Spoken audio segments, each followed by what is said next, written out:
Let's visit the 90s all over again. Put on those hammer pants. This is Dope Nostalgia.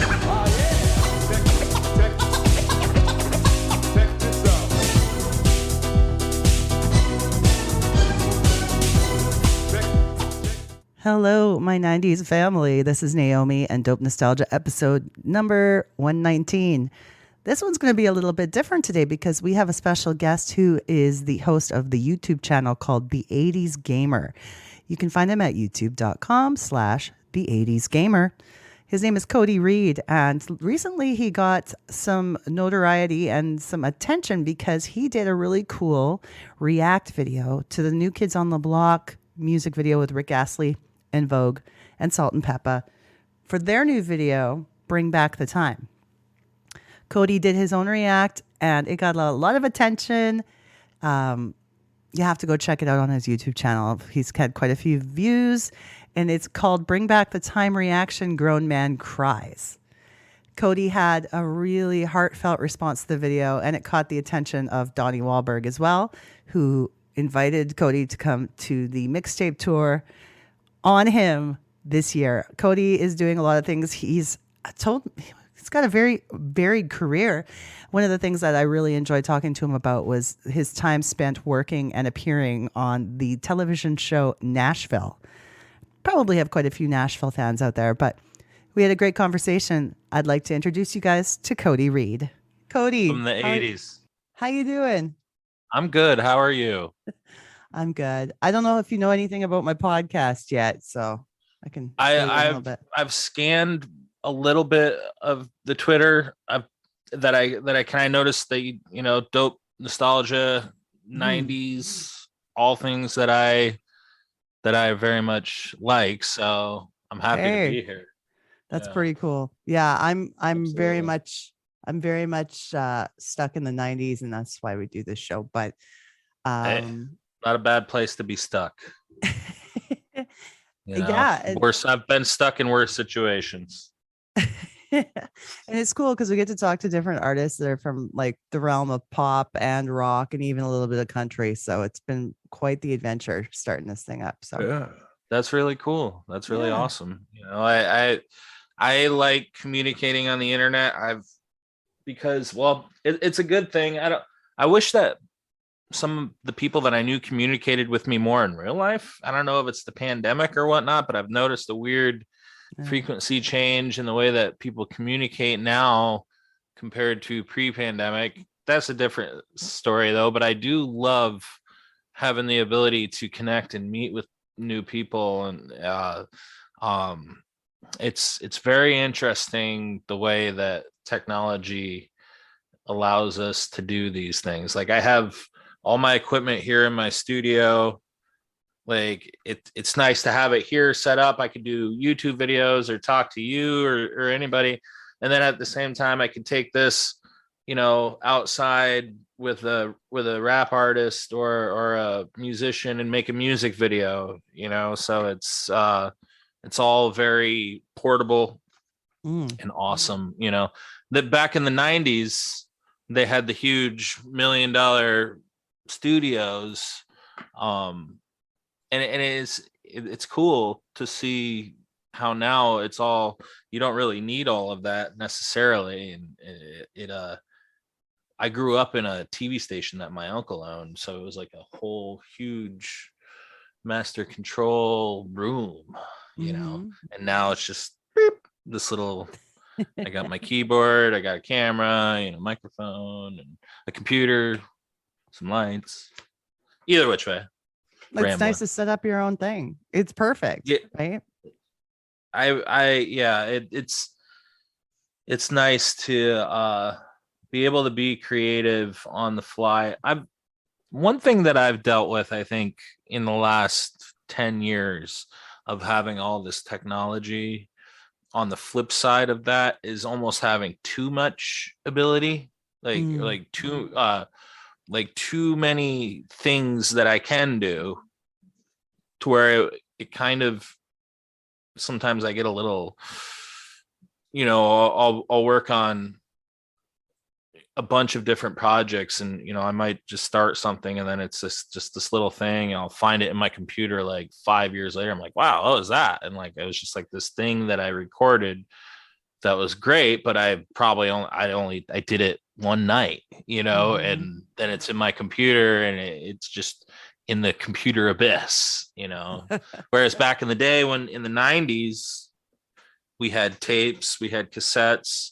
I remember my early days of recording and producing music, that like I would have these tapes and cassettes of beats that I made, and they were so freaking important to me. Like, it was, if I lost the CD or the tape, I lost the beat that I made. Now Yep. it's, if your computer hard drive crashes, but it's uh unfortunately I lost that whole stack of CDs.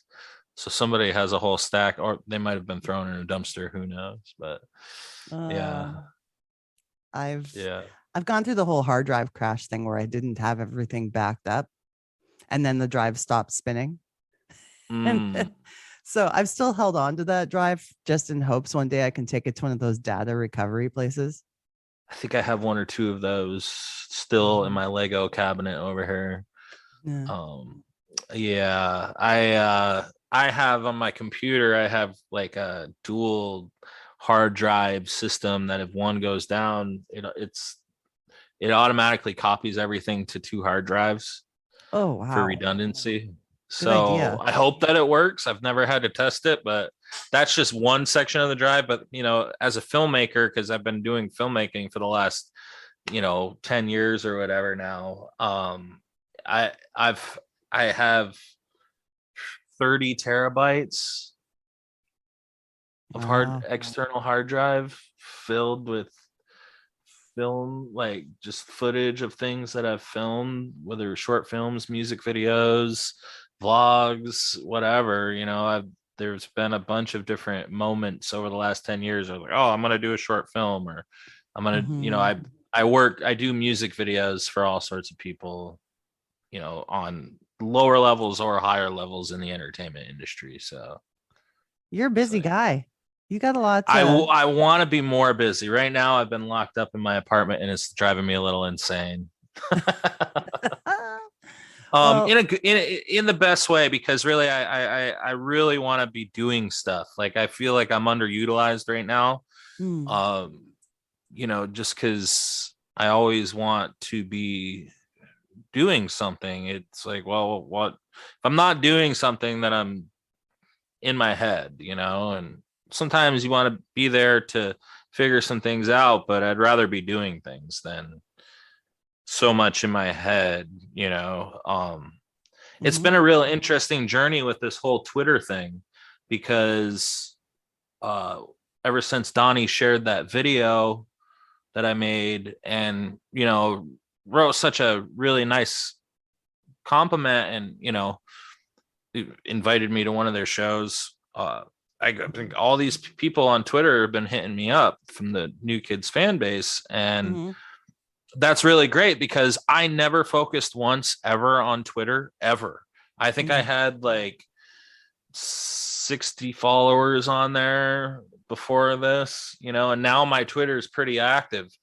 Um, the internet is a weird place. Like, YouTube, I've I've I started taking a focus on YouTube about 2 years ago, Mm. and trying to be like somewhat active on there, and like being like, okay, maybe I'll get some subscribers. Maybe one day I can monetize my channel.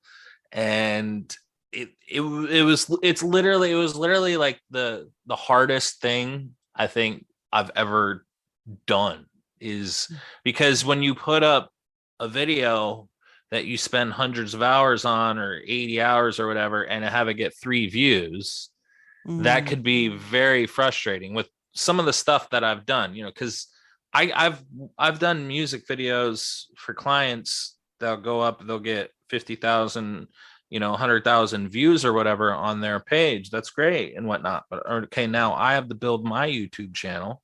Mhm. How do I do that with being, I'm known somewhat in Nashville, or my hometown, but not really known to the world. So trying to build an audience, like, on the internet has been really interesting. And I've kind of given up on like my Facebook and Instagram because it was mostly people that I've known my whole life, and they're so sick of seeing me create because I've been So, doing it my whole life. Not all of them, but they're like, okay, Cody, when are you going to do something besides putting these videos up on Facebook? You know, and I think I feel the same way. Like it's been hard for me to find a place on the internet.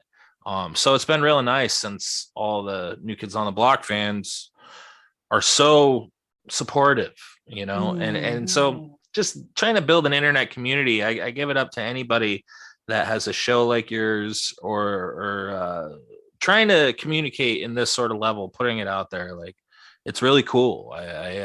I'm really looking forward to seeing what, you know, I have a virtual reality 360 camera and all I this stuff noticed. with the virtual reality glasses and whatnot, and or with the Oculus headset, and it's cool to see where all that is going, and I'm kind of interested in where all that's going to go. At the same time, with all that being said, I'm still stuck in the 90s, the late 80's, the early 90's. I don't know music from nowadays, barely. I mean, Me I neither. reacted to the New Kids on the Block video because, oh, New Kids on the Block. Yeah, I know that. I mean, I'm always busy producing or creating something, even if I'm not getting paid, you know, whether it's a deadline gig for an artist or something, or just I'm doing my own music or whatever. I'm always creating. So I'm kind of in a bubble. And like I said, if I'm not I don't know anything modern. I I heard the name The Weeknd. I know that band The Weeknd, and when I heard the New Kid song, I was like, okay, that kind of sounds like The Weeknd a little bit. Yeah, You I know, can like I hear was like the synth that sound in there that The Weeknd would be fond of using. He's kind of I got that throwback sound a bit. as much as I love Bring Back the Time, I say it's probably the best song that I've heard in 30 years. I've been saying that to people because, okay, I'm a music producer. I've worked with tons of artists, amazing people. I do video, music videos, all sorts of stuff. What's the holy grail is writing like the perfect pop song, you know? Yes. And that's like the holy grail to me. Like Take On Me, you know, the song Take On Me to me is perfectly crafted pop song, you know, chorus, verses, pre-chorus, out, you know, little melodies as like a hook. There's so many little things that make it perfect, you know, like. And when they did take or Bring Back the Time, when I listened to that, I'm pretty sure that they did what I have been wanting to accomplish, and I don't know if I could ever crack that code any further than what they did on Bring Back the Time. I don't think that. Well, I could be wrong. But Take On Me, Bring Back the Time. I don't know. That's a really high tier now. How could I go above New Kids on the Block, bringing back to the not 80's, early nine to that time, which is the exact thing of what I wanted to write a song about for so long, you know. But that's why I think that's what kind of led to me breaking in that video subconsciously. I didn't even know it. Like a lot of different reasons. Like I said, you know, growing up when I was real young, being a New Kids fan, and then getting made fun of for liking them, subverted into kind of hate, we'll say, which is depressing. Yeah, that's depressing. Like, and if you go back and look at it, like as a young man, a lot of that happens to a lot of young men because they have to grow up, or that's not manly or whatever, you know, for whatever reason, you're subverted into saying that this is stupid. And yeah, that song just broke me because all of those feelings when I saw them on there in 2022, and I had no idea. Okay, I've gone down the Wahlburgers, all that rabbit hole now ever since this video. My mom knew more about what Donnie's been doing the last 20 years than what I knew. Thanks Because to I've, Blue like I said, Bloods. My mother I've been in a loves Donnie bubble. now. Yeah, I had no Yeah. idea about Wahlburgers. I'm pretty sure I've seen Wahlburgers maybe in a grocery store, but I didn't know what they were doing necessarily, Yeah. which that's a whole nother level of something. But uh it was just, it's been interesting going down the rabbit hole ever since then and seeing how much they've done, because that just makes the impact of what I saw in that video that much more meaningful as far as what I was trying to, the reason why I put out the video saying, these people take care of their families, they take care of thousands of people, thousands, and Mhm. and so and it's been a humbling experience because immediately my mind went to, hey, I want to work with these people now because look at all the things that I do and I want to help. I want to help them in some way in whatever it is they're doing. Mhm. Then I start thinking, and I'm watching all the videos and all the, shows that Donnie produces. Like, it's really, I've worked for famous people before. When you're taking care of thousands of people, like, I want to give a big shout out to Donnie and say, you're a pretty amazing person for doing all that. It's not it, it's difficult because you're swimming with sharks when it comes to the entertainment business, and Right. everything's about money and ratings and all that. So you have to be on top of your game to take care of everybody that you care about, and so that when watching that video, I could try to explain it more, but other than just appreciation for Donnie, because as a songwriter, I'm like, well, I know Donnie's the songwriter, and I don't know how I knew that, but I knew it, that he Mhm. writes a lot of the stuff and whatnot. And it's just one of those things. I'm always here creating. I got my keyboard here like yours. I'm like, you can't see it. I'd have to point it down there, but yeah, Oh, see, yeah, that's nice. yeah. I What's got that? a How? nice little setup. And you got. I noticed when I said I noticed your camera. It's got this little like it does this little bit of a back and forth to it. Yeah, it's moving.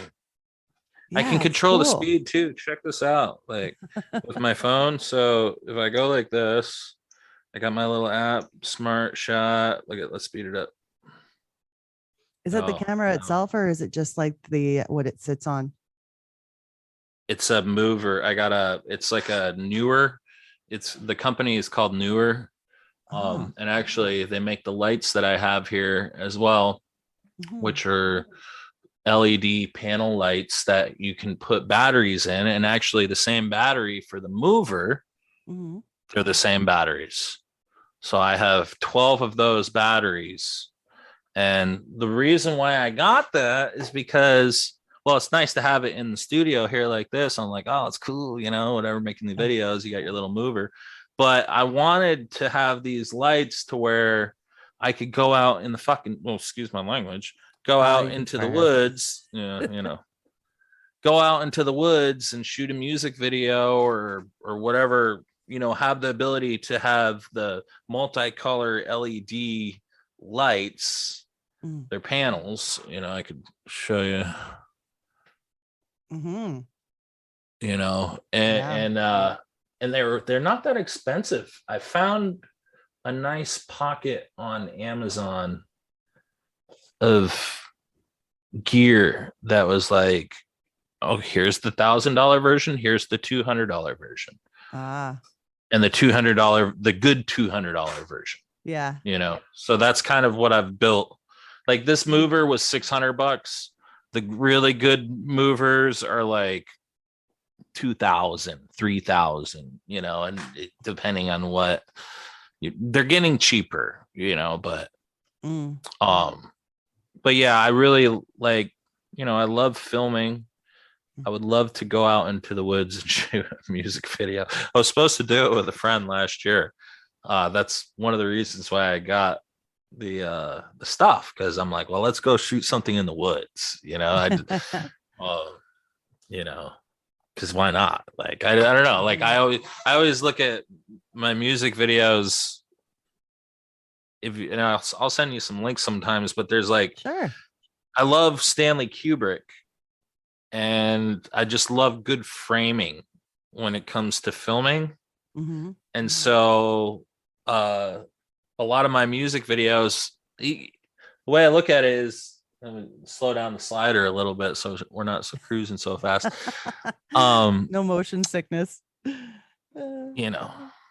So but I just love framing. I figure I can make it look really good just by framing, not necessarily the production level of what goes into the frame, but how you have something framed, and then more of an isolated story with one subject, or if you're dealing with two subjects, two people, or whatever, confrontation, make it more about the filmmaking than necessarily all the hoopla that's going on behind the frame. Well, that's why cinematography is I such an art, right? it's incredible. I was on that TV show Nashville on ABC for like 4 years. I love that show. Oh, really? I miss it. Yeah, I really did. I enjoyed it. Oh. And I enjoyed the music too. There's some pretty good songs that came out of that show. Oh yeah. If you watch the Borrow My Heart song when they're out at the park, I'm all over that, bumping my fist right in the front crowd, and it's a beautiful shot. The lights are coming from the band, and Claire and Sam, or their characters, Gunner and what's Claire's character? I don't know, but it's been so long I'm forgetting. Anyways, Scarlett. Yeah. They're there, and the lights are coming. I'm in the front, and the guy who's the cameraman is this guy Bob, who I looked up his IMDb, and then come to find out, because I was watching the show back, I'm like, oh, what a great shot Bob got, and because I'm right in the middle of it. They even used it on the commercial, the little part where I'm kind of dancing, and so I look up Bob's IMDb. This guy had shot Days of Thunder, Edward Scissorhands. Wow.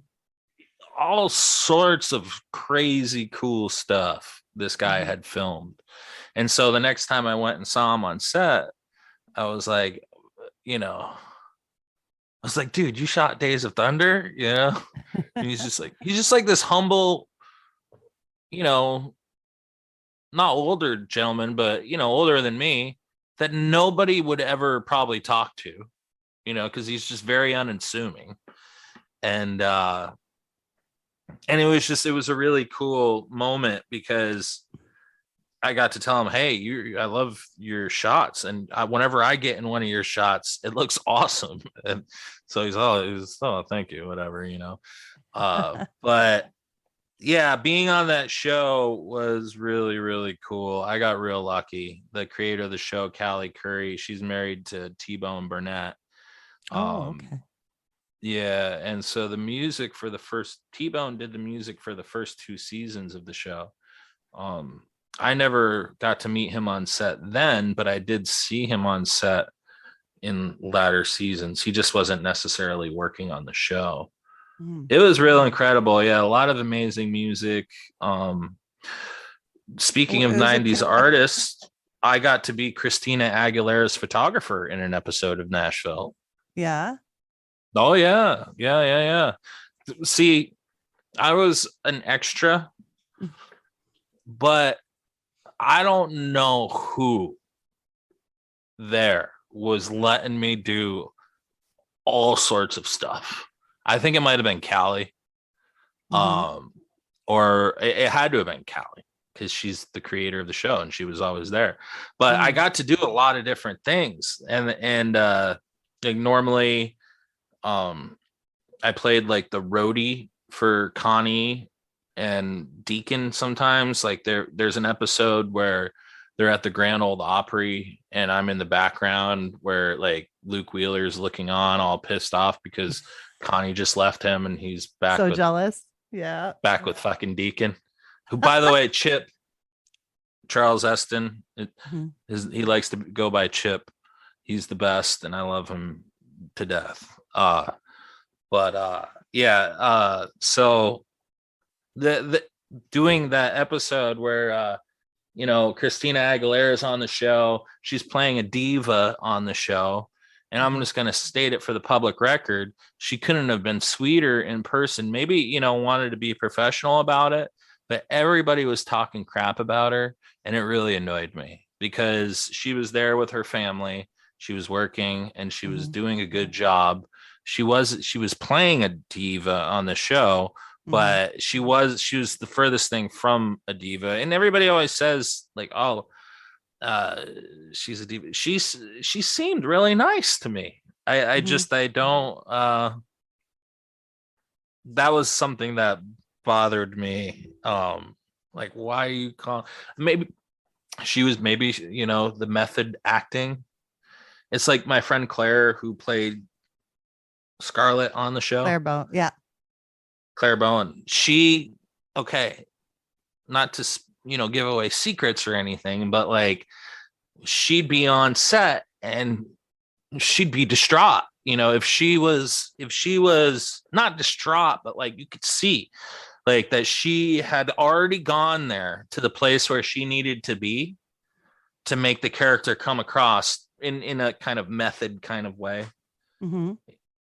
She had to be there first. There was a day where like I'm on the bus. They have a bus, and like I'm on the bus with her and Sam, the guy that plays Gunner, and we're just for like 3 hours because there's a scene where we walk out of the bus and I'm helping them with their gear or whatever, and they're all in a good mood in the episode. So when we're on the bus, I mean, I remember us just cracking it up and having a good time. I think I even started singing like some songs from Little Mermaid or something, and it was hilarious and fun. And she was in a great mood that day.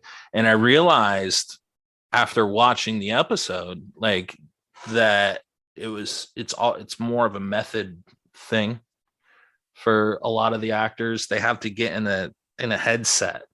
You could have all the hoopla in the background you want, but the thing that you're focusing on and getting that drama from is that actor, and it needs to be believable. And sometimes some of them, like Hayden, it was like she would flip it on and off. Like Hayden Panettiere, she would either be on, and shooting the shit with people, and then could just at the drop of a dime turn around and start crying on film, like she was already in a state that what I mean, like which is pretty amazing in itself too. The two different aspects, like difference between somebody who can just turn it on and turn it off, or I need to be here for a couple hours before really going there. So story short, yeah, I got to work with Christina Aguilera on an episode, which was great. But being on that show, I mean, I got to learn so much from about filmmaking that it's just invaluable. I'm super thankful.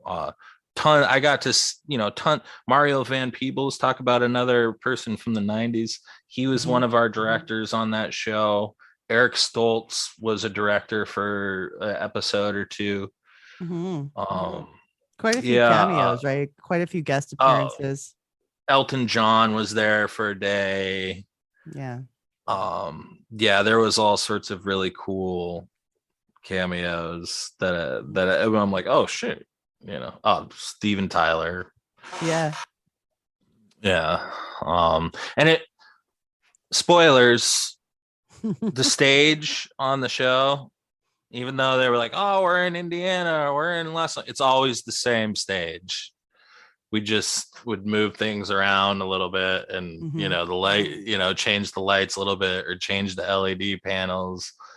Um, and it's hilarious because they would bring in like 400 extras for the concert scenes, and then uh so but this shots where you see like they'll shoot back at the crowd and it'll look like a whole huge stadium full of people. Hmm.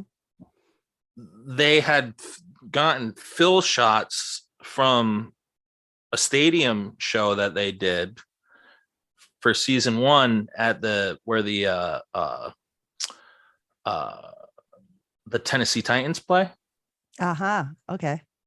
And so they use that, and just me being a filmmaker, I could tell because they would put the cameras on the stage pointed at us and have the cameras not move, and they would move the cameras around and do these multiple shots to get the shot from the crowd, and they would just superimpose the crowd with the big stadium shot, and they kind of superimposed that in there anytime that they showed the big stadium shots. Hmm. And it's really it was, for me as a filmmaker, it was really interesting to see how they did that, but it was also really interesting to see that they did it all the time. Like there, like at least once a week there would be 400 background doing these concert shots, yet they always used the same wide shots with Hmm.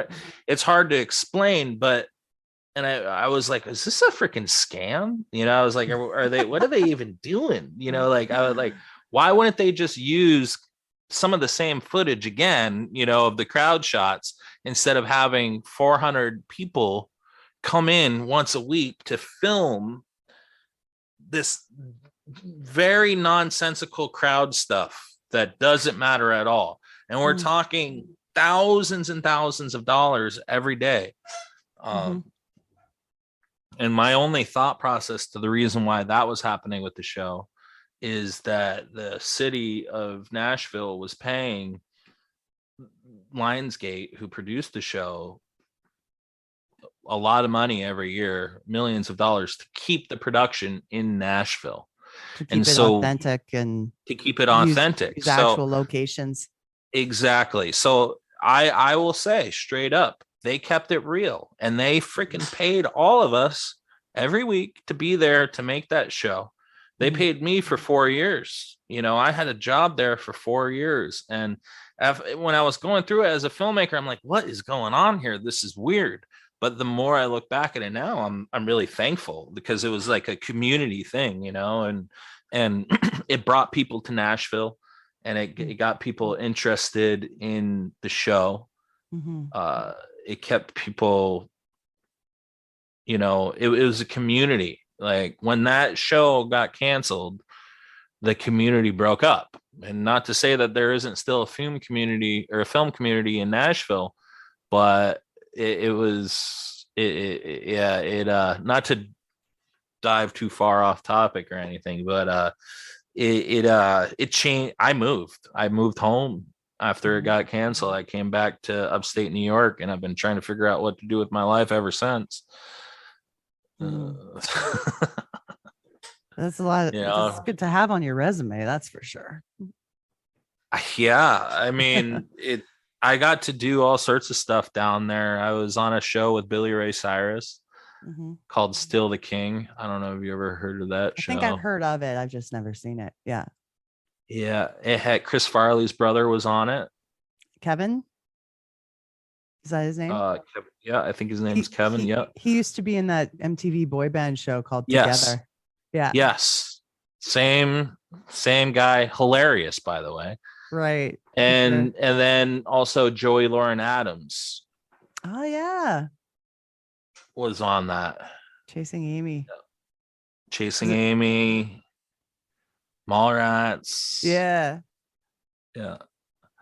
And I totally had a crush on her when I was younger, and then Dazed and um Confused. Isn't Dazed and she in that too? Confused. What a perfect movie. Absolutely. Great. One of my favorites. Yeah. Ben Affleck is in that with the fuck you paddle.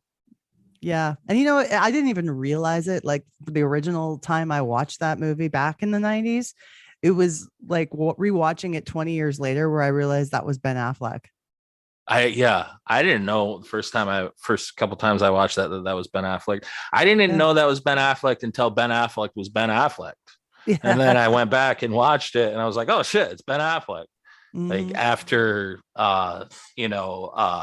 Good Will Hunting had probably come out, Yeah. and Yeah. more of that. So which great freaking movie.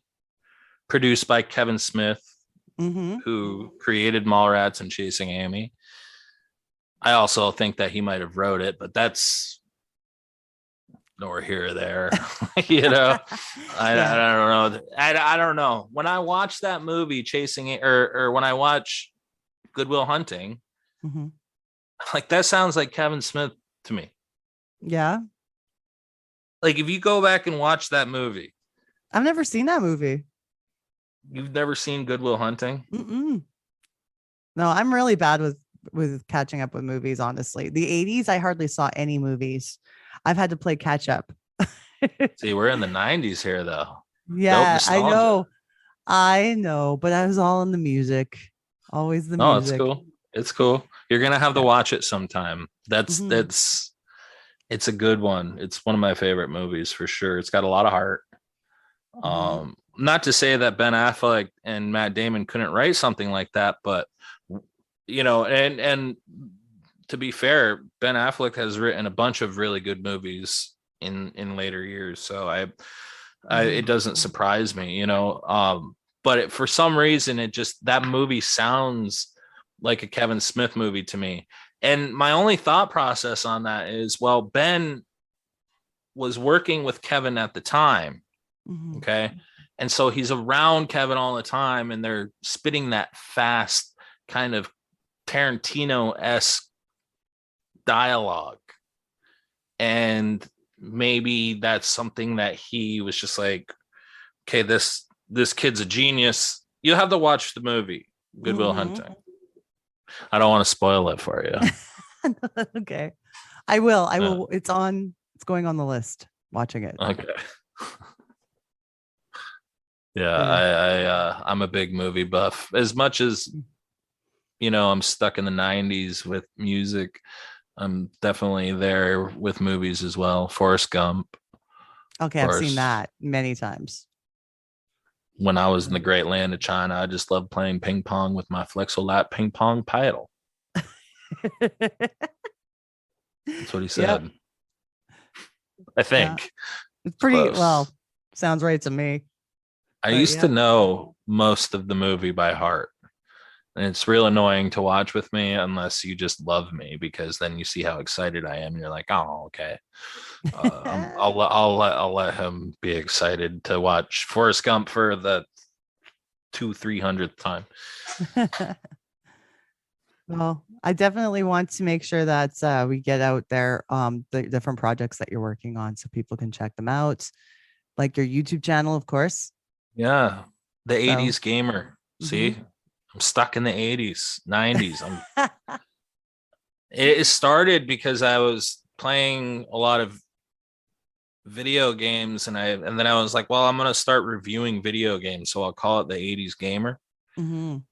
But then I realized I was like, because I had changed my name on there a bunch of times on YouTube, Mhm.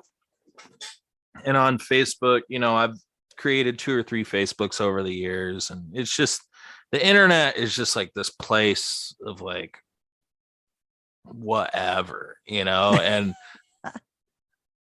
out of sheer frustration, I decided about 2 years ago, I said, I'm not changing my name, because what I had looked up on, I got all scientific on the Mhm. interwebs, and and I was looking at the keywords and all that, and so I was like, gamer. Mm-hmm. I'm playing games from the 80s. Let me find the best name for that. And so I typed in gamer 80s, good into the keyword thing. Bad for, gamer 80s, whatever. When I typed in the 80s gamer, it came up excellent. And I was like, oh, okay. So this Google likes this name. So it must Mm-hmm. be right.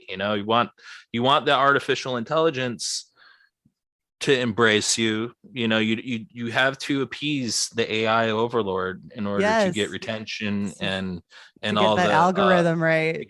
get the algorithm. You have the Yeah. massage the AI nicely, and so I decided, I was like, I'm sticking with this name, and it's been there for 2 years now. Mm-hmm. So we got the blockheads have brought in like a good hundo and 170 new subscribers Cool. to my YouTube. So I really appreciate that. It's got me at almost 400 now, I think, or 350, so Good. it's been a struggle. Like it's so weird. Like I said, I've done all these cool things in life. I got to open up for Willie Nelson with my band. I've had some cool Fantastic. successes, but doing the YouTube channel is one of the hardest things out of all of that I've done. I swear. And Which then makes it trying more to, interesting because it's such a challenge. it's a super challenge. I don't want to just put out crappy content. Mm-hmm. I don't want to, and I struggle. Sometimes I'll put up something and I'll be like, oh, I'll delete that. But I it's really more of, okay, like that video that Donnie responded to, Mm-hmm. bring back the time reaction. That's what I'm talking about. You know what I mean? It's about making a real connection with somebody who appreciates what you're doing. Mm-hmm. I have been struggling with that for years because I know my worth. I know what I'm capable of. So putting stuff out just to put it out, it gets frustrating because it's like, okay, you want to connect, you want to put out emotional content Mm-hmm.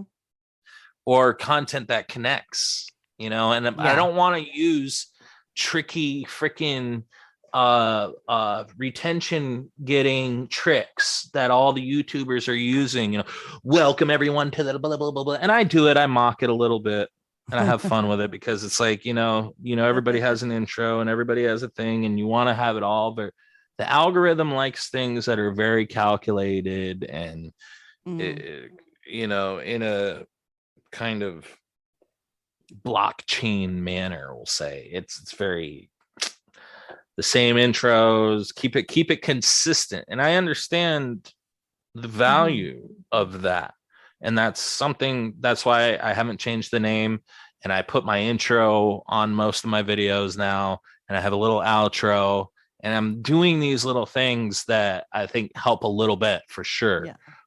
Maybe more than a little bit, actually. But and I'm noticing it's the consistency of it. It allows the videos to kind of all be in a similar, and I like that. I understand why things work that way, but at the same time, the stuff that I connect with are the things that mean something to me. Mm-hmm. So that's the kind of, it's a struggle. I'm always wanting to put out content like that. I need more people to work with. I have thousands of songs, Mm-hmm. beats, songs, music. I need more lyricists to work with, people that have something to say, people with a voice. I played in a band called Kim Logan with this lady Kim Logan. You can look her up. Look up Kim Logan Gentleman if you get a chance. Okay. That we played Audio Tree. Kim Logan Gentleman at Audio Tree. There's a full session from Audio Tree in Chicago. But I've gotten really lucky over the years to play with some pretty amazing people, And I'm in a band now currently called Shameless Strangers, which I've been in for 18 years off and on. Yeah. Um, yeah, it's a lot of fun. People really, I mean, we have people come from Boston, New York City, just to Mhm. see us play at this little dive bar in Plattsburgh, New York. And that's really the only bar that we've ever played at. We've only played at this one spot. We've played a few other, we'll say probably 20, 30 other shows Mhm. besides for the the shows at this bar, Mhm. but we're just known there, and it's cool. uh it would be nice if we did more with it, but at the same time, it's not something where I try to push too much, like we have to do this or we have to do that to keep the band going. I don't We just play shows when we want to play shows. No pressure. No pressure. Now, I would like to do some housekeeping things for the band, like actually record an album, since we have Mhm. like 90 songs and have people love the people love Shameless Strangers. Okay, I'll send you some links. I'm going to start posting some more stuff Nice. to Twitter of it, but the people that love this band, they love this band. Like, it's not like I look out in the crowd and there's always people dancing in circles, and it's a really good time. Mm. It's a very special thing. And so I guess the main members in our band, we don't, like I said, no pressure other than the pressure when we're on stage to put on the best show that we can, which we always do our best. Mind you, we don't ever practice. The only practice that we ever have is our shows. So Mm. it's kind of, and in a lot, the songs are all different styles: blues, jazz, funk, rock. We got a song called Flapper Girl that's all swingy. Yeah. And so it's, I don't know how to explain it other than we have a lot of fun. It's very of the 90s, we'll say. My singer grew up right around the corner from Jimmy Pop in the what's that band? The You and Me, Baby, Ain't Nothing But Mammals, and let's do it like we do on the Discovery Channel. That's right. Yeah. Who's that? Oh, I'm losing the name right now though. The Bad Touch, Bloodhound Gang. Bloodhound Gang. Yeah. So Will, my singer, grew up right with the Bloodhound Gang. Mhm. So he was always needing to be like that good, because they had all these like really catchy, crowd pleasing songs in their local audience. At least this is what the way Will, because I all I can, if I showed you the early Shameless Stranger songs, these songs are absolute genius. And I mean, they deserve a lot more than where they're at right now as far as audience appeal and whatnot, but they're Mhm. fucking amazing. They're some of the greatest songs that I'm like, it's just incredible. I'm like, how did you write these songs? Like, Yeah. what was it that like inspired you to make these? And Will would say, like, one of the big things is that Bloodhound Gang had all these great songs that the crowd, they're like crowd singers. So like if you're listening to the song, you're like, oh, that's hilarious. And it's almost like you're paying attention to it and you're like, this is hilarious. It's a story, like telling a story. And So many so songs, some of their songs were so all over the map too, and segmented in different ways. And it was really interesting. it's very interesting. I think That's it's what I said. Mope, And the one called what's Mope. that? That's like, I think there's one called Mope that kind of, I think it samples Metallica. Oh, Yeah. Yeah. It's I, I interesting. had to check that out. Yeah. I like songs that sample Metallica. uh Me my too. buddy, one of my closest friends, is his name's Kenny Olson, and he was Kid Rock's guitar player for the first 11 or 12 years of that whole run. Mm-hmm. So when you watch all of the early Kid Rock videos, Kenny's the guy with the goatee who's just ripping on guitar. I mean, he wrote a lot of the melodies in those songs in the early days. He started the Twisted Brown Trucker Band. Those are all of his people.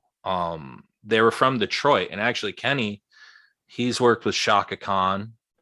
He did the Jimi Hendrix Experience for a number of years, where he toured with the remaining members of Jimi Hendrix's band, and he did an album with Billy Cox, and he's amazing. He's in Pink Floyd, basically, with Stephen Perkins from Jane's Addiction, the drummer from Jane's Addiction, the singer from Fishbone, and a couple other people. David Gilmour, I believe it's David Gilmour who put it together from Pink Floyd. With the remaining touring members of Pink Floyd, Kenny doing the David Gilmour parts, my boy Kenny, and then singer from Fishbone singing, Stephen Perkins on drums, and it's like at the Think EXP Museum in Los Angeles. Okay. Steve Allen, I think, built it or something. I don't know. One of the Microsoft guy, I think. I don't know. But they do a show there, and it's like a Pink Floyd thing. I don't know much about it other than Kenny's in it. He does the guitar parts. Nice. And I've watched their podcast a few times. They'll have interesting people on there. They got a little podcast going. The Think EXP podcast thing. I don't know. It's pretty cool though. My boy Kenny, he's worked with everybody. Shaka Khan, they did an album together. So talk about a 90s artist who's just, in my opinion, he's one of the best guitar players of that era, that it really doesn't necessarily get the attention that he deserves, especially since he left Kid Rock and he's not with Kid Rock anymore. You know how those things go. and he, it's when I was living in Nashville, I met a lot of interesting people. That whole camp, my buddy Zach, who's Darius Rucker's cousin, they're all in like the Doc McGee camp. Doc. I'm a Bon Jovi fan. I know. Yeah, Bon Jovi, Skid Row, Kiss, and he was Darius Rucker's manager as well. So I met some people loosely around that crew in Nashville, and my boy, like I said, my boy Kenny, probably one of the most amazing guitar players. Just I've recorded with him on some songs for an artist that I produce. And one of the things that I noticed, like, he didn't just come in and like just put a couple chords down over this track that I made. He listened to all the nuances, and then like kind of like, and when Albinus Terry is an artist that I produced. If you check out his YouTube, he's one of the best dancers on the planet. He choreographs hundreds of dancers. He was in a boy band called Contagious, actually. And the way that I met him was I was in a band in Nashville in 2013. We put on this show with 30 bands, and one of the acts was a boy band. And everybody was like, why is there a boy band on this bill? And I remember everybody kind of, and that's what I went with Seth, my buddy who organized the show. Why not? You know what I mean? Like, they're going to bring people to the show. Like, great. And so it's just funny because, being on the whole New Kids thing and thinking about this, because I met Zach at that show, who's my boy, Zach Rucker. And and we might have been outside, whatever, you know. And I'm like, hey, you know, started talking to him and hitting it up, and just talking about music and stuff. And then my band went up there and played, and he was real impressed with my bass playing, you know, because I like to slap it at the bass a little bit, you know. and so that's how I met Zach. He was managing that boy band, Contagious, and a couple years later, I kept playing with a girl, Kim Logan, that I played a show with there. She was doing backup for my band at that show, which fell apart after that show. I continued playing with Kim though, because I filled in with her band on bass because she didn't have a drummer and a bass player. So the way that it was working out for that show was, you can use our drummer and bass player if you come and do backup with us. Well, I still collaborate with Kim to this day on stuff. I mean, I mostly do video editing for her, but it's just funny how that happens. You know, I went in there playing with another band and came out playing with another band. And so anyways, years went by, and that Contagious group had broken up or whatever. And Zach was producing Albanus, still does not produce, but manage Albanus. And he started bringing Albanus over to my studio, and we started recording a bunch of songs. And that's why he's like, hey, my boy Kenny Olson, I want to have him come. I'm like, I need a guitar solo on this, like a Michael Jackson style guitar solo. Because the song was like Albanus is very Michael. Like, you'll see if you look him up, it's a interesting spelling, but Albanus Theory, like Theirry or something.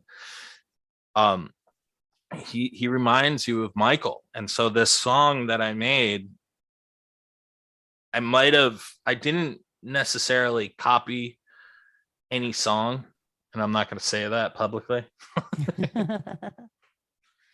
But I was inspired, and I was like, I need, you know, one of them guitar solos on this track that is like how, like, in the early 80s or 90s, when somebody did a rap song or something, or an R&B song, every once in a while you would hear one that has just like a crazy guitar solo on the end of it.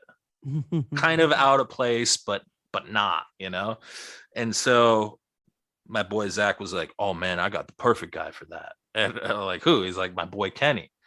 He's like, yeah, he's Kid Rock's guitar player. And at this point in time, I'm not sure if Zach is a, you know, bullshitter, or if he really knows all these people that he's Darius Rucker's cousin or whatever. You know what I mean? Like, I had no idea. I'm realizing now that I've left, like, oh my God, I was hanging out with all these people that are like literally Doc McGee's crew, and like all these artists around the BB Buell. I did a music video for BB Buell, who's Liv Tyler's mom. Yeah. But it didn't sink in until I left, really. And then, you know, Kenny brought Zach, or Kenny brought Zach. Zach brought Kenny over, and you know, he put this guitar solo on that song, but he also put guitar on it, and he was so thoughtful about it. Like, it wasn't, we became great friends that day. Like, we hung out in my little room in the back of the studio, which had no windows, for like 7 hours, you know, and and recorded this song. And it's just interesting how oh, you got your cat. Oh yeah, she's just been hanging out for the last few minutes here. Putty sleeping. I put up pictures of Putty on the Twitters, but he's great. I love my cat. I got distracted by the cat. She interrupts most of my interviews. It's cute. I appreciate you taking the time to talk. I know I'm rambling a little bit, but like, I really, it's been fascinating. Really it's cool to talk to. Yeah, it's been fascinating learning so much about what you've been up to and being able to share that with everybody. So I'm glad. Ralph McDaniels here, Video Music Box. Yo, let's take it back to 89. New Kids on the Block, Rick Astley, Salt and Pepper, and In Vogue. Bring back the time.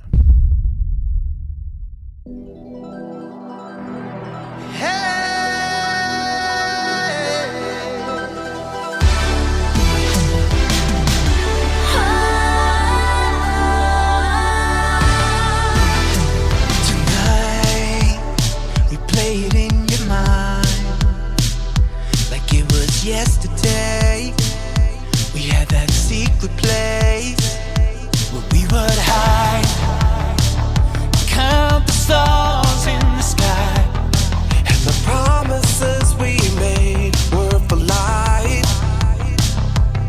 And I know the years go by, but it's nothing we can't rewind. Bring back the time, the heart it never changes, and inside we're still the same case we were back in 89. So bring back the time, you know we still got the magic. There's nothing that can take away this feeling that we have tonight.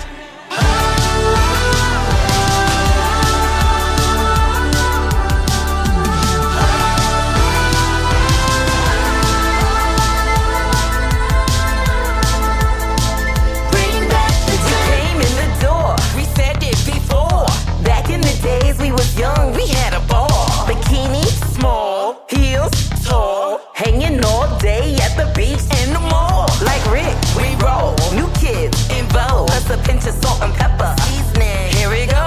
Deja vu, tell you what we gon' do. We gon' bring it back with you, for real. And I know the years go by, but it's nothing we can't rewind. Bring back the time, the heart it never changes, and inside we're still the same case we were back in 89. So bring back the time, you know we still got the magic. There's nothing that can take away this feeling that we have tonight.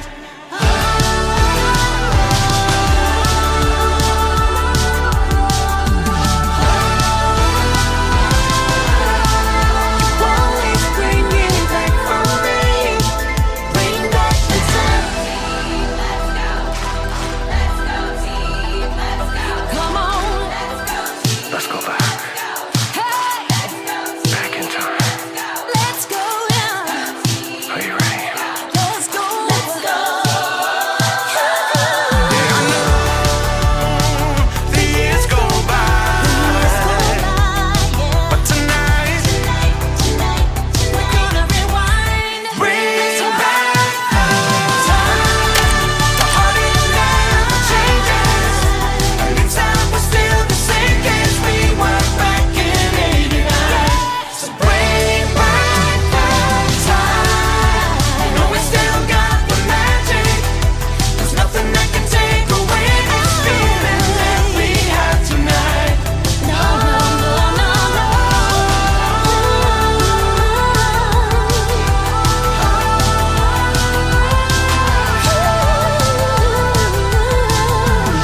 Won't you bring back the time?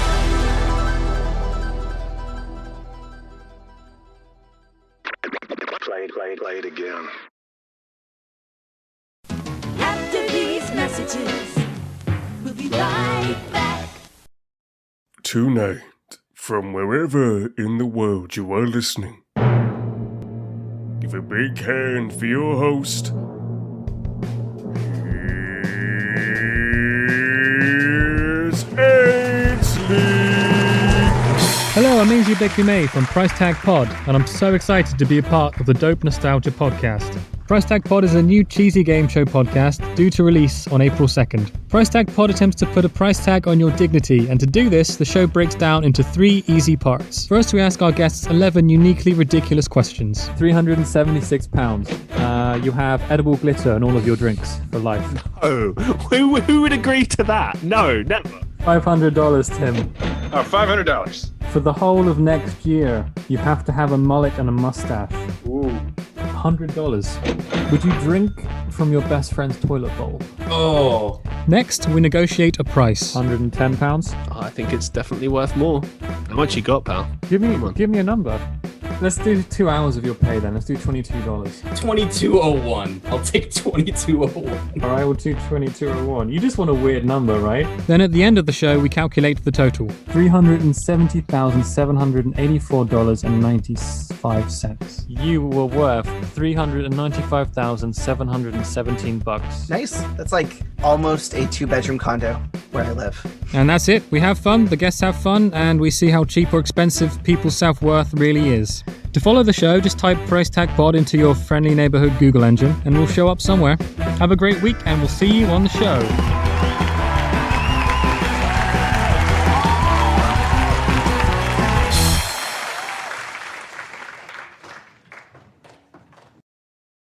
How do you like your coffee? Black is fine. I like mine crisp. You know, crisp. You like your coffee crisp? I like my coffee crisp. Let's go, George. Where'd you guys grow up? The moon? Coffee Crisp makes a nice, light snack. No, I've anytime you want to do this, you know, I love doing stuff like this.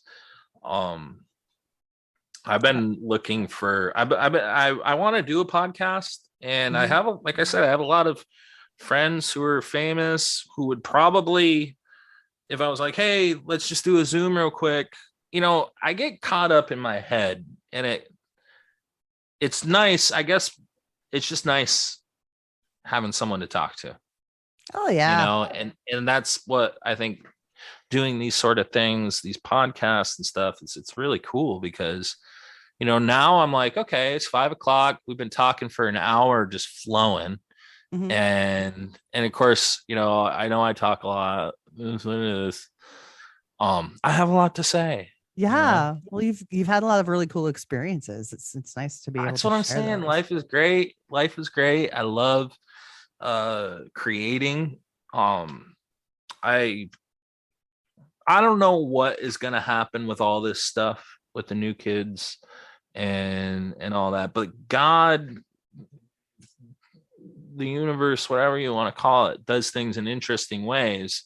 And I don't think things happen by accident, you know? So when Donnie says, I cried when he cried, shared this with everybody, and there's this connection now, you know, I want to see where that's going to go. So now I'm just kind of like, well, okay, I'm here. And what are we doing? You know, I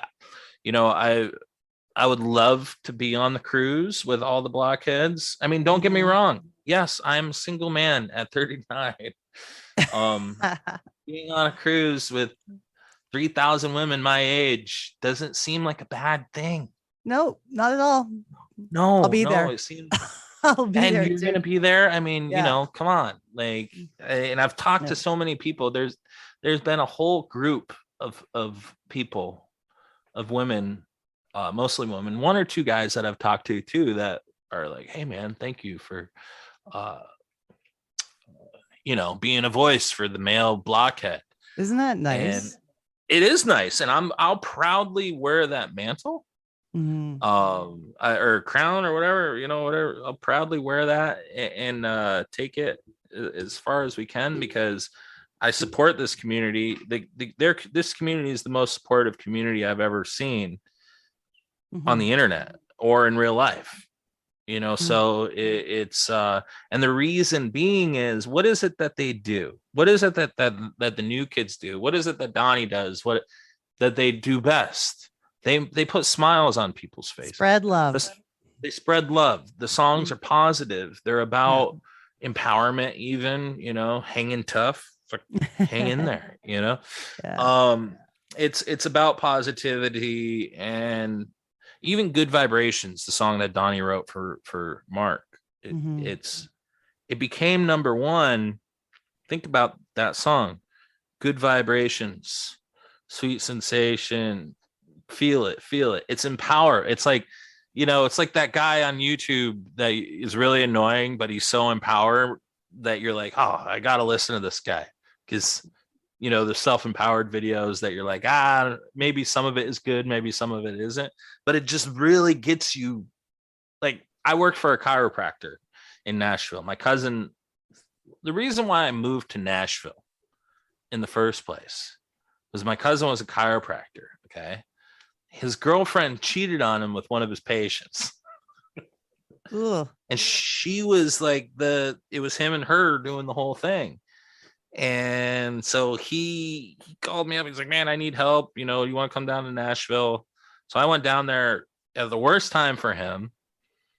And I just kind of went, and I was living in literally the back of the chiropractic office we built a recording studio back there.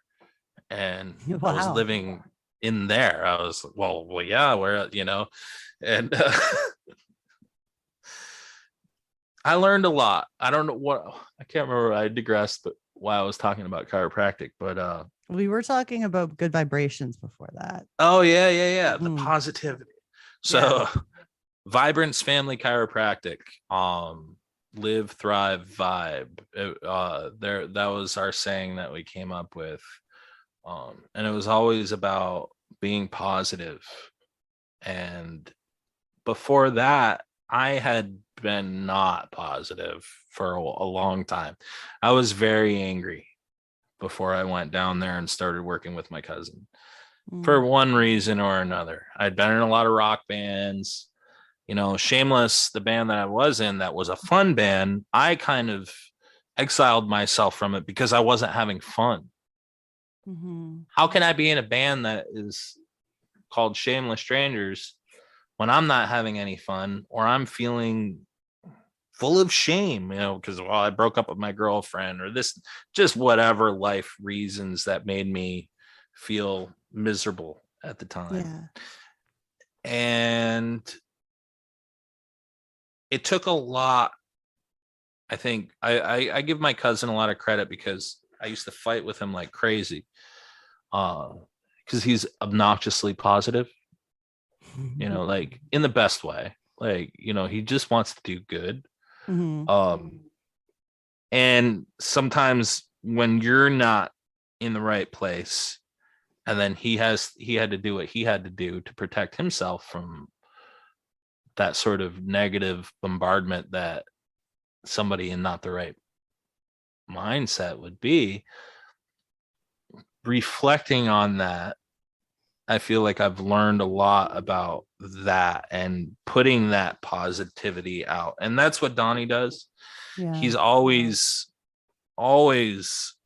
putting out. He doesn't show. I'm reading the history books. Okay. I've watched all the episodes of Wahlburgers, all the episodes of I Love Jenny, just because I'm like, this is what I do. I research shit.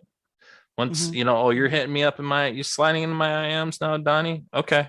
I'm going to look in to see what kind of shit you've been doing, Yeah. And so, and what I've noticed is there's like a couple moments where, him and Paul, they'll bicker, and that's, of course they're going to make it in the context of the show, but 98% of the time it's always smile. He's always smiling. He's always trying to be positive and help people out in a positive light. So he gives so much of himself. He gives so much of himself to people. Like, I remember I can't even believe it. There's one part in that show where he's taking his son out and his son's friends to Wahlburgers for a bite to eat. And he just spends the whole time visiting with fans, and he can't tear himself away from it because he wants to make sure everybody gets a chance to get that selfie or whatever. I remember that. Yeah. Or that episode where the kid drives by on the unicycle. Oh, and he's like, hey, that's cool. He's like, what are you doing? Come here. And he comes over and he's like, he's on a unicycle. And he's like, oh, I got a ukulele. He's like, you got a ukulele and a unicycle? You're going to play that? So he like played a song on the, they made up improvised little song together. And I love it, and because I know here's the thing, okay? I've written thousands of songs, so I know who the creators are. You know, when I see a creator, and it's like Donnie is a creator, like all of it. Like it yeah, Mark is out there and he's got a huge career now, and because he works hard and does all. But if it wasn't for Donnie writing Good Vibrations, Mm-hmm. there would wouldn't have be no been- Mark. Yeah. There would be no Mark Wahlberg career. You know, Yeah. For And I if think, it I think wasn't for- Mark's very aware, cognizant of that. Like, very I'm much sure. so. Yeah. I'm sure. I'm sure he is. I'm sure he's very thankful. You Mhm. know, what I mean, as much as people would like to think that maybe Mark is embarrassed about that, I highly doubt think so. that. No, I don't think so. I think he's like, no, man, that's like what made all this possible. Yeah. The Funky And got- Bunch and is it- just it the got him out backing of- band for New Kids. And it got him out of trouble. Yes. Because he, you know, because he was getting himself into a lot of trouble as a young guy. So it helped him out in ways that are immeasurable, you know? I say the same thing about my cousin, you know, bringing me down to Nashville. Like, I was very lost, and I'm still lost. You know, I'm still wanting to figure out what to do, you know, and but my cousin pulling me down there and just giving me that positive, the positive nature that he had, and being around that chiropractic kind of mentality of health and whatnot, it helped, you know, because it's a different perspective than just the cover the wound mentality. Mm-hmm. Like chiropractic and everything that goes along with like the wellness aspect of all that is like the opposite of just covering up the wound. You have to attack life head on. You have to deal with the consequences for better or worse, you know, and it's either cut out the negative things or allow those negative things to just define who you are every day. And Facebook had became that for me in the last couple of years. That's why I cut out Facebook. I had deleted all my social media, all of it. The only reason why I'm on Twitter is because when I put up that video on YouTube, I deleted all social media besides the 80's Gamer YouTube channel. Okay. Yeah. And I put up that video reaction to bring back the time. A girl named Camille wrote a comment saying, "Oh, this is great. Oh my God. I know Donnie would love this. I'm going to share it with him." Well, then I see like an hour later, another comment. "I shared this with Donnie. He's looking for you on Twitter." I'm like, what? And so I activate my Twitter, and I didn't know where to. I'm like, where do I start here with this? So what I did is I took that video and I posted it and I tagged Donnie in it. Because I'm like, well, how else am I going to get a hold of Donnie Wahlberg on Twitter? You know what I mean? Yeah. So next thing I know, you know, he's sending me this really, really sweet message in my instant message. Really sweet. And it's kind of like the post that he put up is a similar message. And then I wrote a couple more messages and he wrote me another message back. And so it really, like I said, I had deleted all my social media. I had kind of given up on all of this because I've really become frustrated with not having a place, not having an audience really for what I have to say. And I feel like I have a lot to say. Mm-hmm. And it's like, well, how do you reach out to people? And then I the more and more I realize it's like just honesty, you know, like I put up that video and that was my honest reaction to that video. It broke me. Like it freaking broke me. The damn poster on the wall in the video. Mm-hmm. Because I had that poster, you know, that broke me. Because it's like you spend so much time, you know, talk about like 90's bands. Like I was into Korn and like System of a Down and Limp Bizkit and, you know, all the angry rock stuff, you know, while that was hitting the charts at the same time as Backstreet Boys and NSYNC and all that. And I made fun of Backstreet Boys and NSYNC because I was into all the depressing stuff. And it's so much cooler to be into the depressing, angry stuff, you know, at least in our mind, in our little crew of Janko wearing kids that we were. Yeah. So, but it broke me in the best way. It brought me back to that time where I remember, you know, remember Simba, remember, you know, I see James Earl Jones. My band has a song called James Earl Jones, by the way. Mm-hmm. And the lyrics go, I was buying ice cream at Dairy Queen. That's when I met James Earl Jones. It's like, imagine my surprise right before my very eyes, standing third in line is James Earl Jones. Then it's like, we exchanged phone numbers. We went out together. We can't get any better. We are the perfect pair. You know, so it's like this whole song. I'll have to send it to you. It's great. Sure. Either which way. We could put it at the end of the show. Okay. Yeah. I'll do that. Sure. And so James Earl Jones, you know, the whole song is about we go out, can't get any better. We're the perfect pair, good friends. And then we move in together, but you know, you realize he's a slob and all this. If you remember those old, you know, telephone commercials where his apartment's falling apart. But it's deep. Like I said, my singer genius. I don't even know where these things come from. But either which way, one day I'm watching The Big Bang Theory. The show The Big Bang Theory. And all of a sudden there's James Earl Jones. And I'm like, oh, James Earl Jones. I fucking love James Earl Jones. But then I realize they're in an ice cream parlor. Okay. He meets, who's Jim Parsons' character there on Big Bang Theory? It's funny that I remember his real name. Oh, your cat's here too. Oh, Putty. There he is. Okay, we got Cats Are United. There you go. But yeah, the main character there, Sheldon. That's it. Yeah.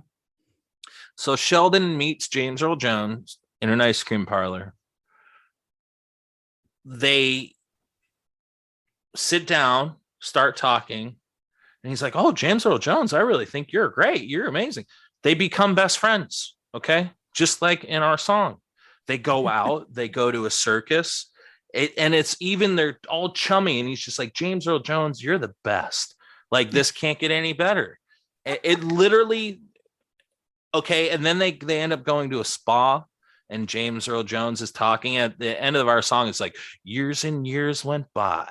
Things are changing. I don't know why. I'm starting to hate this guy. Oh no. And it's like,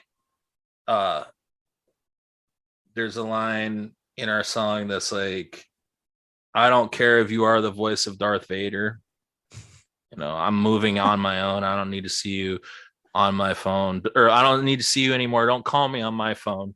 James Earl Jones. Get out of here.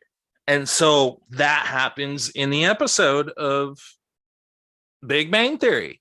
They're sitting in the spa, and Sheldon's like, this is getting weird. I gotta go. And so I don't know if it's the universe or if one of the writers on the Big Bang Theory had heard our song, which is very possible, in my opinion. But they literally did our song with James Earl Jones on the Big Bang Theory. It's like it's a bunch of people have the same like dream of being his friend. Yeah. And I don't rule that out. You know what I mean? Like, I don't. Maybe it's directly related to you guys. You never know. It could be. So here, another interesting fact with James Earl Jones, this song, And Will, the singer, he's like, you know what, Cody? I'm gonna give you the rights to James Earl Jones. It's your song. He said that to me once. I'm taking it. It's mine. But anyway, I was in Florida, in Naples, where my sister and my brother-in-law live in Naples, Florida. And I was visiting, and we went to an open mic there. And I played James Earl Jones at this open mic because it's one of the only songs that I can actually, that I'm like confident like in rocking the whole song out live with just an acoustic. And this guy came up to me afterwards in the audience. He's like, where did you hear that? And he's like, because I've heard that song before. Or he's like, where did that song come from? Because I've heard that before, and it was a long time ago when I heard it. And I'm like, what? And I'm like, well, where are you from? Well, come to find out, this guy was from the same area that Will was from, in that area where the Bloodhound Gang and all of them were from. So he heard Will play James Earl Jones. We're talking early. Well, we got together in 2003. So we're talking 95, 96. That those songs were originally written. And that's when the guy heard it, and we're talking now, this was like 2010 or 11 when I was at that open mic in Naples. So, and he had heard Will sing it, my singer in Pennsylvania where he was from or whatever, so it's pretty tiny world. Yeah. It's just like, that's why I know when I watched that episode, I'm like, there's a good chance that they heard us perform it, because a lot of kids that work in New York City went to school in the college, because I live in a little college town in upstate New York, and we have a state university here. So a lot of the kids that go to school here, there's a production thing here. And I'm pretty sure a lot of these kids go directly to work for WWE right from the college here. So there's a good chance that one of those writers, went to college here, was out having a good time, heard James Earl Jones. They were in a pitch meeting at NBC. They're like, we got James Earl Jones. And the guy's like, well, I got an idea. What could be? Who knows? But then it could be, like you said, just we all had the same fever dream about James Earl Jones or something. He is that kind of charismatic personality. We all just, he made all that much of an impact on us. Cody, I'm really glad that you had the time for talking today, because I learned so much about what you've been up to, and I'm glad you're able to share that with us. I know I have to wrap things up right away. I have to make a birthday cake for a couple friends. What are you making a birthday cake for? A couple friends who I'm surprising them with cake today. I haven't made a cake in years, so I really don't want to fuck this up. Oh, here, I'm gonna try to see if I can pull up James Earl Jones real quick. Okay, cool. Because you could even is it on? Do you have it in MP3? Oh, I could send it to you. Yeah, that would be perfect. Because if you're gonna edit this after or whatever, then I'm gonna put the song in at the end of the show, at the end of the interview. Okay, that'll be perfect. I'll just send you the track then. Yeah. Oh, I'm gonna send you a track too. I got one for you too. Do you play music? Because I see your piano there in the background. I was the lead singer of a hard rock band for 15 years. What? Yeah. So we were called Six String Loaded. I have a YouTube channel of it, but yeah, you can check it out on YouTube. Oh, okay. Six String Loaded. See, here I was talking about me the whole time, which is, hey, you're my guest. Yeah, but now I'm all interested in what you got going on. Well, go on your YouTube. I'll send you a link or whatever, and you can check it out. Awesome. Yeah, I wouldn't mind hearing what you thought of one of the songs that I wrote. So that'd be cool. No, I'd love to hear it. I appreciate, like, I always appreciate hearing other people's voice. I have a lot of my drummer, the original drummer from Shameless Strangers. He's like a hardcore jazz Latin type drummer guy, Mhm. and he's very critical.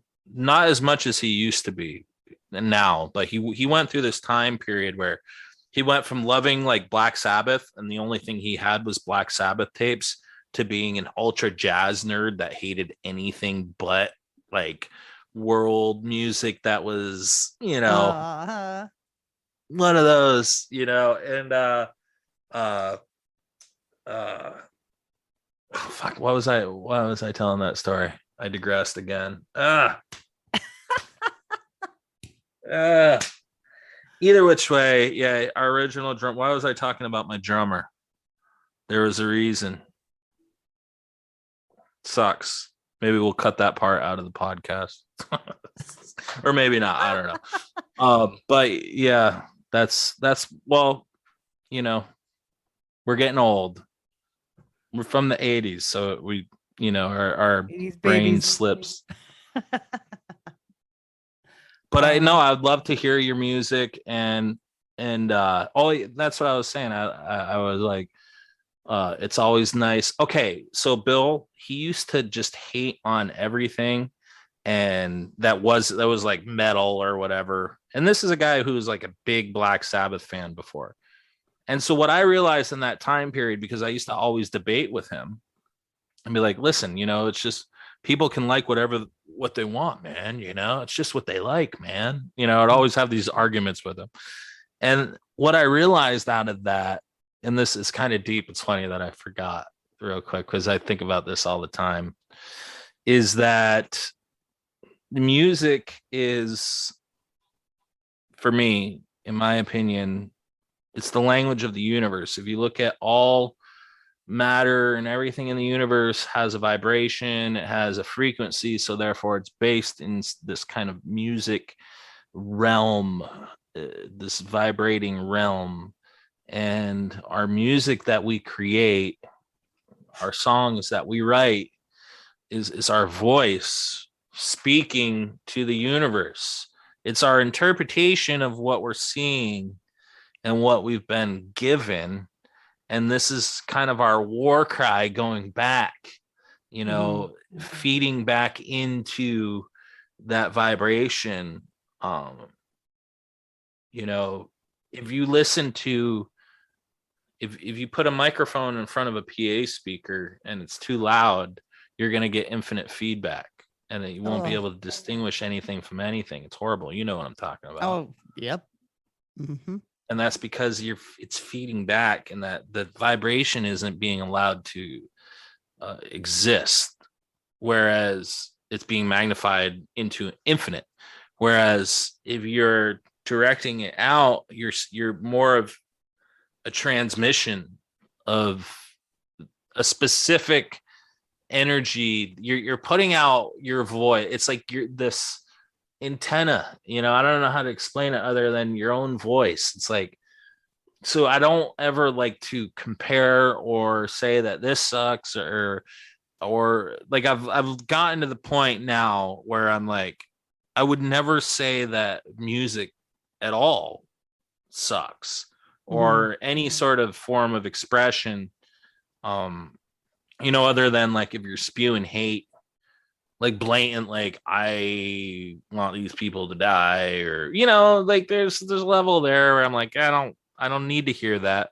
God bless them for having their voice and being able to speak whatever it is, but I don't want to hurt anything. And that's another thing that I've struggled with, is that the mass appeal that we all have with death, and like being obsessed with death and the idea of death and all that, compared to life. And so the new kids being, a positive, I am more on that vibration. That's the vibration that I like to send out. I would never judge anybody for sending out a negative one for being hurt.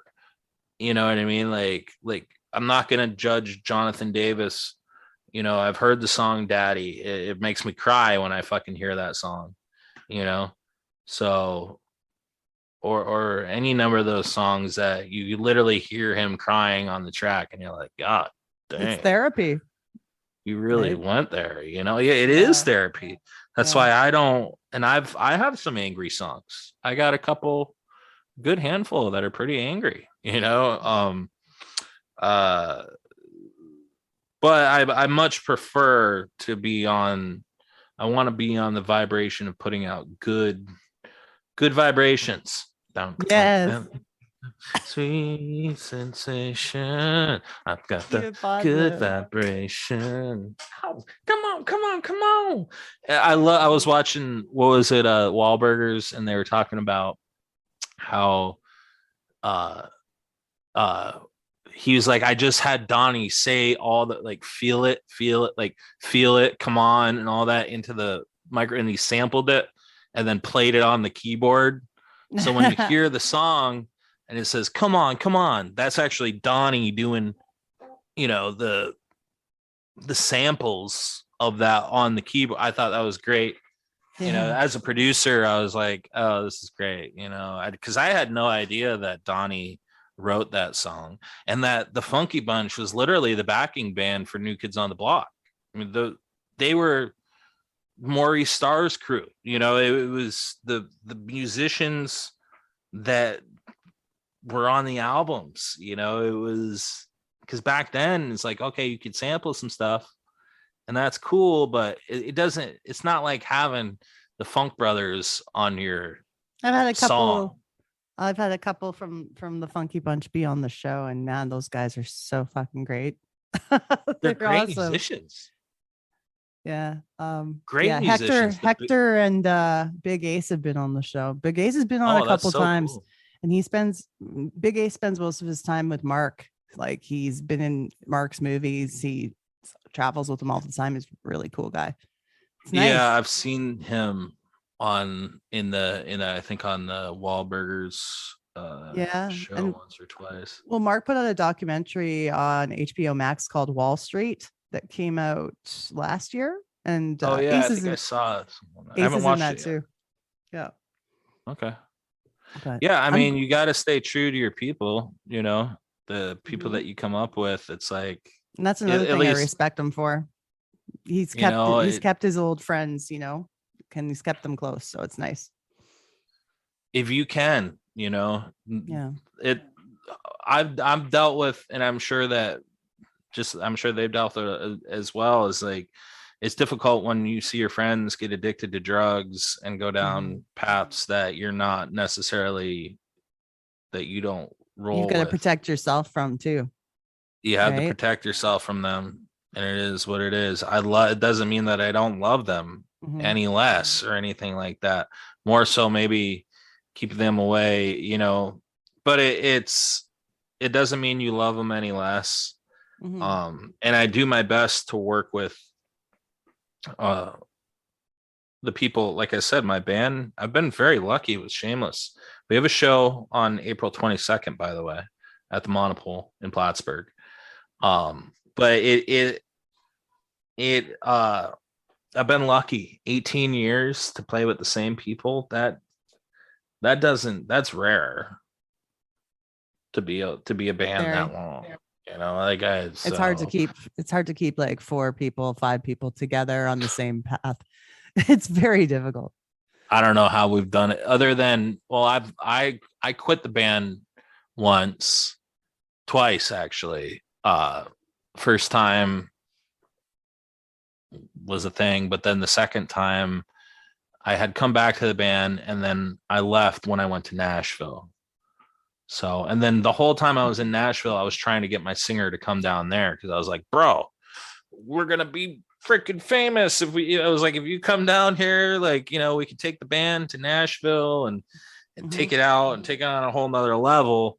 And I'm not thinking this whole time that I don't think he really wanted any of that. You know what I mean? Like, he didn't want any of that level with the band. So he kind of just stayed back here in upstate New York and was like, nah, I'm good. I'm just gonna work, he works at a TV station. So, Nice. but it's been really nice chatting. We should do it again sometime. I noticed that you have all these really great guests. I've only looked a little bit down the timeline, but was there, did you have somebody from Boys to Men on or something? Well, I've had Vinrock from Naughty by Nature. I've had maybe it was Naughty by Nature. Yeah. Mark from Color Me Bad, and yeah, it's been a blessing doing this. That's whole really show. Cool. Yeah, it's been working out great. You're easy to talk to, so sweet.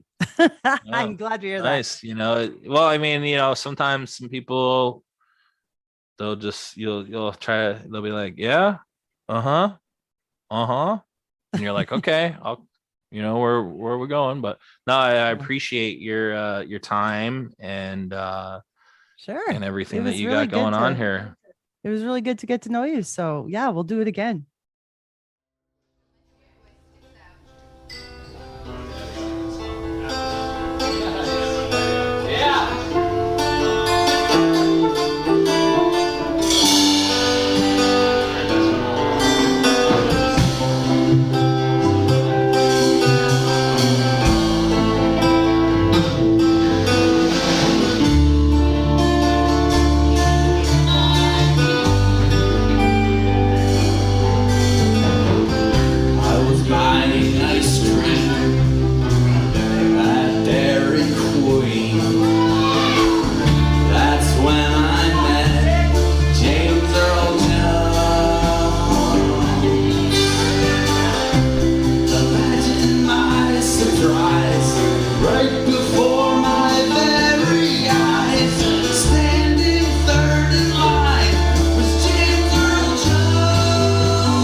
Tamagotchi and listen for a second.